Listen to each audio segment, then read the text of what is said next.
இல்லை பெரியோர்களே.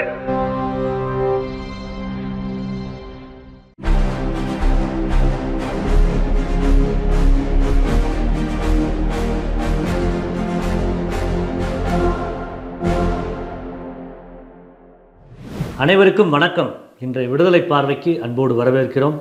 சுயமரியாதை, பகுத்தறிவு, சமூக நீதி ஆகிய கருத்துக்களுடன் வெளிவரும் உலகின் ஒரே பகுத்தறிவு நாளேடான விடுதலை இன்று வெளிவந்திருக்கிறது.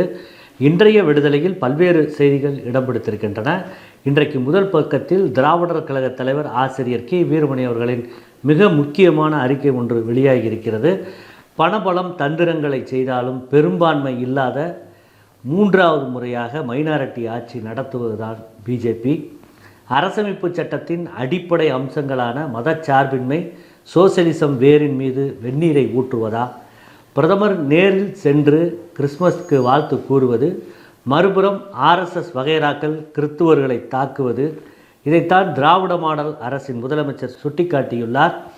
2026 சட்டப்பேரவை தேர்தலில் இந்த அராஜக ஆர்எஸ்எஸ் பிஜேபி ஆட்சியை தமிழ்நாட்டில் வீழ்த்துவோம் என்று அறிக்கை விடுத்திருக்கிறார். மேலும் அந்த அறிக்கையில் இரட்டை நாக்கு, இரட்டை வேடம், இவைகளுக்கு சிறந்த எடுத்துக்காட்டு தான் ஆரியம் என்ற விதைக்காத விளையும் கலினியான ஆரியம். அந்த ஆரியத்தின் இன்றைய முழு வடிவமும் தன்மையும் கொண்டவைதான் அதன் தத்துவ வடிவமான ஆர்எஸ்எஸ் இந்துத்துவ அமைப்பும் அதன் அரசியல் பிரிவான பாஜக என்ற பழைய ஜனசங்கமான தேர்தல் கட்சியுமாகும். என்னதான் ஓங்கி வளர்ந்த அரசியல் கட்சி தோற்றமளித்தாலும் தேர்தலில் 6654 கோடிக்கு மேல் தேர்தல் நிதியாக பெற்று இன்று மைனாரிட்டி அரசாகவே ஒன்றியத்தில் ஆட்சி புரிந்தாலும் மக்கள் ஆதரவை, நம்பிக்கையை இழந்து வரும் நிலைதான் அக்கட்சிக்கு இருக்கிறது. அனைவரது சகோதரத்துவத்தையும் அரசியலமைப்பு வலியுறுத்துகிறது. நமது அரசியலமைப்பு சட்டத்தின் முகப்புரை. ஆனால் அதனை அறவே மீறி தான் அடித்த மூப்பாக ஒரு எதேச்சை அதிகாரத்தனத்தை நாளும் நிறுவி மகிழ்ச்சியை அடைவதோடு மமதை கொண்டு ராஜ்ய பாரம் நடத்தி வருகிறது. மதச்சார்பற்ற சமதர்மம் என்ற அடிப்படை கொள்கையை எதிர்த்து சில நாட்களுக்கு முன் ஆர்எஸ்எஸ் தலைவர் மோகன் பகவத் அரசியலமைப்பு சட்டத்தின் துவக்கத்தில் அச்சொற்கள் இல்லையே, பிறகுதானே திருத்தமான அச்சொற்கள் அதில் இடம்பெற்றன, அதனால் அதை கடைபிடிக்க வேண்டுமா என்று பொருளில் பேசியிருக்கிறார். இதே போன்றே டில்லியில் கிறிஸ்துமஸ் விழாவுக்கு பிரதமர் நேரில் போய் வாழ்த்து கூறுகிறார். ஆனால் ஆர்எஸ்எஸின் அடித்தளத்தில் அமைந்த பஜ்ரங் தள், விஸ்வ இந்து பரிஷத்காரர்கள் பாஜக ஆளும் மாநிலங்களில் கிறிஸ்துமஸ் கொண்டாடும் கிறிஸ்துவ சிறுபான்மையினர் மீது தாக்குதல் நடத்தி தங்களது இந்துத்துவ வெறித்தனத்தை காட்டி மகிழ்ந்துள்ளனரே, இது பச்சையான இரட்டை வேடம் அல்லவா? இதைத்தான் நமது திராவிட மாடல் ஆட்சியின் ஒப்பற்ற நாயகர் முதலமைச்சர் சுட்டிக்காட்டி தனது வன்மையான கண்டனத்தை தெரிவித்ததோடு அச்சிறுபான்மை மதத்தினரை ஒருங்கிணைத்து அவர்களது உரிமையையும் பாதுகாக்க வலியுறுத்தியுள்ளார். இதுதான் ஆர்எஸ்எஸ் பாஜக ஆட்சி, இதுதான் திராவிட மாடல் ஆட்சி. இதை மக்கள் புரிந்து கொள்ள வேண்டும்.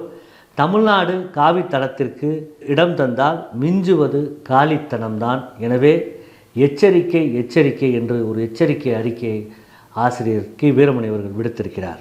கிறிஸ்துமஸ் விழாவில் இந்துத்துவ வன்முறையாளர்களின் வெறியாட்டத்தினை தமிழ்நாடு முதலமைச்சர் மு.க. ஸ்டாலின், திராவிடர் கழக தலைவர் ஆசிரியர் கி. வீரமணி அவர்கள், மதிமுக பொதுச் செயலாளர் வைகோ, தமிழ்நாடு காங்கிரஸ் தலைவர் செல்வ பெருந்தகை உள்ளிட்ட முக்கிய தலைவர்கள் கண்டனம் தெரிவித்துள்ளனர். எங்கே போகிறது இந்திய சமுதாயம் என்று காங்கிரஸ் மூத்த தலைவர் ராகுல் காந்தி அவர்கள் தனது எக்ஸ் தள பக்கத்தில் ஒரு பதிவை வெளியிட்டிருக்கிறார். அதில் உன்னாவ் பெண்களை சீரழித்த குற்றவாளிக்கு ஜாமீன் வழங்கப்பட்டிருப்பது மிகவும் ஏமாற்றம் அளிக்கிறது. குறிப்பாக பாதிக்கப்பட்ட பெண் மீண்டும் மீண்டும் துன்புறுத்தப்பட்டு அச்சத்தின் நிழலில் வாழ்ந்து கொண்டிருக்கும் போது ஜாமீன் வழங்கப்பட்டுள்ளது. இது என்ன வகையான நீதி? நாம் ஒரு செயலிழந்த பொருளாதாரமாக மட்டும் மாறவில்லை. இதுபோன்ற மனிதாபிமானமற்ற சம்பவங்களால் நாம் ஒரு செயலிழந்த சமுதாயமாகவும் மாறிக்கொண்டிருக்கிறோம். ஜனநாயகத்தில் மாற்று குரல் எழுப்புவது உரிமை, அதை அடக்குவது குற்றம்.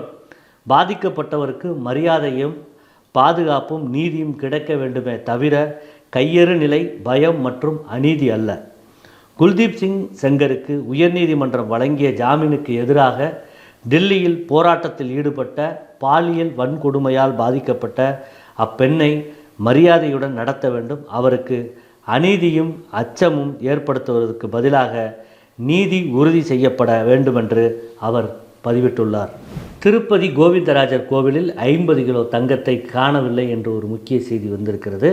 2022-2023 ஆண்டில் கோவிந்தராஜர் கோவில் விமான கோபுரத்தில் தங்க தகடுகள் பதிக்கும் பணி நடைபெற்றது. இதற்காக திருப்பதி தேவஸ்தானம் 100 கிலோ தங்கத்தை வழங்கியது. 9 அடுக்கு தங்க தகடுகளை பதிப்பதற்கு ஒப்பந்தம் கொடுக்கப்பட்டுள்ளது. ஆனால் தற்போதைய பரிசோதனையில் 2 அடுக்கு தங்க தகடுகள் மட்டுமே பொருத்தப்பட்டிருப்பது தெரிய வந்திருக்கிறது. மேலும் தங்க தகடுகளை பொருத்திய போது விமான கோபுரத்தில் இருந்த 30 சிலைகளும் உடைக்கப்பட்டுள்ளன என்ற தகவல் வெளிவந்திருக்கிறது. கரூர் மாவட்டத்தைச் சேர்ந்த சுரேஷ் என்ற இளைஞர் தனது நண்பர்கள் குழுவுடன் பழனி நோக்கி நடைபயணம் சென்றிருக்கிறார். இவர்கள் தண்டவாளத்தை ஒட்டியுள்ள பாதையில் நடந்து சென்றபோது ரயில் மோதி தூக்கி வீசப்பட்டு நிகழ்விடத்திலேயே உயிரிழந்துள்ளனர். கிறிஸ்துமஸ் நிகழ்வுகளை சீர்குலைக்க பாஜக ஆளும் மாநிலங்களில் தேவாலயங்கள் மீது தாக்குதல் நடத்தப்பட்டிருக்கிறது. இந்து மதவாத கும்பலுக்கு அரசியல் கட்சி தலைவர்கள் கண்டனம் விடுத்த நிலையில் இரும்பு கரம் கொண்டு இதனை அடக்க வேண்டும் என்று தமிழ்நாடு முதலமைச்சர் மு.க.ஸ்டாலின் அவர்கள் வலியுறுத்தியுள்ளார். உத்தரகாண்டின் காசிப்பூரில் காஷ்மீர் சால்வை வியாபாரி சங்கி கும்பல்களால் தாக்கப்பட்டிருக்கிறார். குப்வாராவைச் சேர்ந்த பிலால் கானியை தாக்கியபடியே பாரத் மாதா கி ஜே என்ற முழக்கமிட்டவாறு வற்புறுத்தும் காணொளி இணையத்தில் வேகமாக பரவி வருகிறது. தமிழ்நாடு நல்வாழ்வுத்துறை அமைச்சருடன் பேச்சுவார்த்தைக்கு பிறகு செவிலியர்கள் வேலை நிறுத்தத்தை திரும்ப பெற்றுள்ளனர். 1000 ஒப்பந்த செவிலியர்கள் பணி நிரந்தரம் செய்யப்படுவார்கள்.